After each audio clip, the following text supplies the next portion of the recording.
আসসালামু আলাইকুম আরহামাতুল্লাহি ওবারাকাতু। আপনারা দেখছেন মফিদি মিডিয়া, সাথে আছি আমি মনসুরুল হক মফিদি।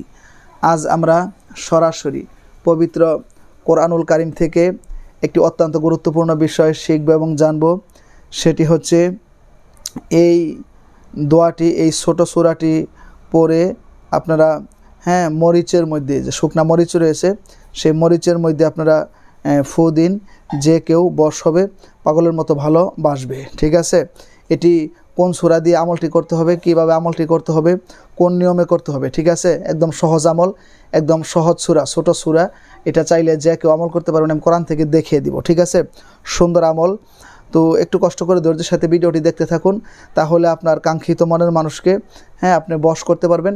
তবে সকল জায়েজ ক্ষেত্রে আমলটি করার জন্য চেষ্টা করবেন, কোনো নাজায়েজ ক্ষেত্রে করবেন না। যেহেতু কোরআনী আমল, নাজায়েজ ক্ষেত্রে করলে আপনার কোনো ফায়দা হবে না, অথচ আপনি গুনাহগার হবেন। ঠিক আছে, আর নাজায়েজ ক্ষেত্রে করলে আমি মনসুরুল হক মফিদির পক্ষ থেকে অনুমতিও নেই। ঠিক আছে, তো আপনি এই ভিডিওটি যদি বুঝতে কোনো সমস্যা হয়, অথবা বিশ্বের যে কোনো প্রান্ত থেকে যে কোনো বিষয়ের তদবির করাতে, কাজ করাতে, ভাই হিসাবে এবং বন্ধু হিসাবে, অথবা আপনার যে কোনো আপনজন হিসেবে, আপনি আমার সাথে যোগাযোগ করে মনের কথা আমাকে জানাতে পারেন। এই মফিদি মিডিয়ার প্রত্যেকটা ভিডিওতে সরাসরি আমার ফোন নাম্বার, মোবাইল নাম্বার দেওয়া আছে ইনশাআল্লাহ। ঠিক আছে, তো আসুন বিষয়টি শিখে নেই। তবে এই আমলটি যদি স্বামী স্ত্রীর ক্ষেত্রে কোনো সমস্যা থাকে, স্বামী স্ত্রীর জন্য, স্ত্রী স্বামীর জন্য, এক ভাই তার আরেক ভাইয়ের জন্য, অফিসের বসের জন্য, কিংবা আপনি কাঙ্ক্ষিত ব্যক্তি যাকে আপনি সরাসরি শরীয়তসম্মতভাবে বিবাহের জন্য প্রস্তুতি নিয়েছেন, তাকে বিবাহ করার জন্য আপনি আমলটি করতে পারবেন। টোটালি সকল জায়েজ ক্ষেত্রে, বৈধ ক্ষেত্রে আপনাকে আমলটি করতে হবে। কীভাবে করবেন এটি হচ্ছে মূলত জানার বিষয়। আসুন আমরা বিষয়টি এখন শিখে নেই। সেটি হচ্ছে আপনি প্রথমেই একটা শুকনা মরিচ নেবেন, যে কাঁচা মরিচ যেগুলো রোদ্রে শুকাইলে শুকিয়ে যায় না, এরকম শুকনা মরিচ বাজারে কিনতে পাওয়া যায়, বা শুকনা মরিচ। তো আপনি নেবেন, নেওয়ার পরে আপনি অজু করে পবিত্র হবেন। পবিত্র হয়ে নির্জন একটা জায়গার মধ্যে আপনি বসবেন, যেখানে আপনাকে কেউ ডিস্টার্ব না করবে। তো বসে আপনি নিচের দিকে তাকিয়ে সুন্দর করে ধ্যানে মগ্নতার সাথে আপনি 7বার করে ইস্তেগফার পড়বেন। আস্তাগফিরুল্লাহ, আস্তাগফিরুল্লাহ, আস্তাগফিরুল্লাহ। অথবা আপনি ইস্তেগফার পুরাটাও পড়তে পারেন। আস্তাগফিরুল্লাহ রব্বি মিন কুল্লি যামবি ওয়া আতুবু ইলাইহি লা হাওলা ওয়ালা কুওয়াতা ইল্লা বিল্লাহিল আলিয়্যিল আযীম। এটা আপনি চাইলে পুরাটাও পাঠ করতে পারেন। পাঠ করে এরপর আপনি সুন্দর করে 7বার দরুদ শরীফ পাঠ করবেন। দরুদ শরীফ সবচাইতে ছোট দরুদ সাল্লাল্লাহু আলাইহি ওয়াসাল্লাম, এটাও কিন্তু আপনি পাঠ করতে পারেন। অথবা নামাজের মধ্যে যে আমরা দরুদটা ইউজ করি, ব্যবহার করি, পাঠ করি, দরুদে ইব্রাহিম, সেটাও কিন্তু আপনি পাঠ করতে পারেন। পাঠ করে আপনি কোরআনুল কারীমের এক বরকতপূর্ণ সূরা, সূরার নাম হচ্ছে সূরাতুত তাকাসুর। সূরার নাম হচ্ছে সূরাতুত তাকাসুর। এই সূরাতুত তাকাসুর আমি আপনাদেরকে বাহির করে দেখিয়ে দিচ্ছি। এই দেখেন সূরাতুত তাকাসুর, এটা কোরআন শরীফের 30 নম্বর পারার শেষের দিকে রয়েছে সূরাতুত তাকাসুর।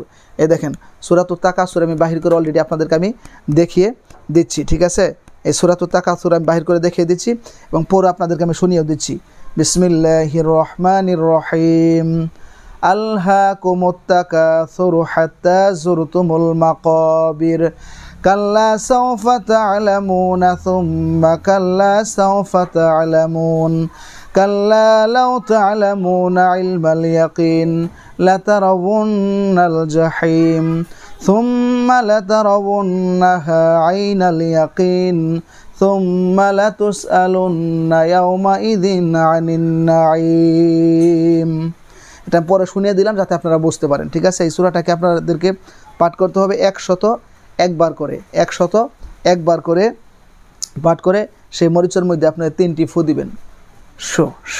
ফু দেওয়ার সময় যাকে বশ করতে চান, যাকে বাধ্য করতে চান, তার নাম, চেহারাটা সম্পূর্ণরূপে খেয়াল করবেন। ঠিক আছে, সে যাকে আপনি তাকে যেভাবে বশ করতে চান এটা মনে মনে খেয়াল করবেন। খেয়াল করে এই মরিচটাকে আপনি যে কোনো জায়গায় মাটির নিচে গর্ত করে রেখে দিবেন। ইনশাল্লাহ দেখবেন এই কোরআনুল কারীমের ওসিলায় যদি আপনার জায়েজ কাজ হয়, বৈধ কাজ হয়, দেখবেন আপনার প্রতি তার ভালোবাসা, মহব্বত, আন্তরিকতা হাজারো গুণ বেড়ে গিয়েছে। কীভাবে বশ হবে, কেমনে বশ হবে, এটা কাজ করলে আপনি বুঝতে পারবেন। ঠিক আছে, তো যদি ভিডিওটি ভালো লেগে থাকে তাহলে অবশ্যই ভিডিওটিতে আপনারা একটি লাইক দিয়ে দিবেন। পারলে অন্যান্য সোশ্যাল মিডিয়াতে শেয়ার করে দিবেন এবং সাবস্ক্রাইব করে এই মফিদি পরিবারের সদস্য হয়ে আপনাদেরকে থেকে যাওয়ার জন্য বিনীতভাবে অনুরোধ করছি। এবং যে কোনো সমস্যায় যে কোনো প্রয়োজনে বিশ্বের যে কোনো প্রান্ত থেকে সরাসরি আমার সাথে মোবাইল ফোনে কিংবা ইমোতে হোয়াটসঅ্যাপে যুক্ত হয়ে মনের কথাটা আমাকে জানাতে পারেন ইনশাল্লাহ। আমার মোবাইল নাম্বারটি আপনাদেরকে আমি একটু মুখে বলে দিচ্ছি, 01725357513। আমার এই একটি মাত্র নাম্বার, আপাতত আর দ্বিতীয় কোনো নাম্বার নেই। দ্বিতীয় নাম্বার যুক্ত করলে আমি আপনাদেরকে অবশ্যই জানিয়ে যুক্ত করব। তো আজকের মতো এই পর্যন্তই। যারা হালালভাবে বৈধভাবে বশ করতে চান, তারা যারা ভিডিও দেখে আমল করতে চান, কমেন্টস বক্সে অবশ্যই আল্লাহু আকবার লিখে যাবেন। ঠিক আছে, সেই প্রত্যাশায় আসসালামু আলাইকুম ওয়া রাহমাতুল্লাহি ওয়া বারাকাতুহু।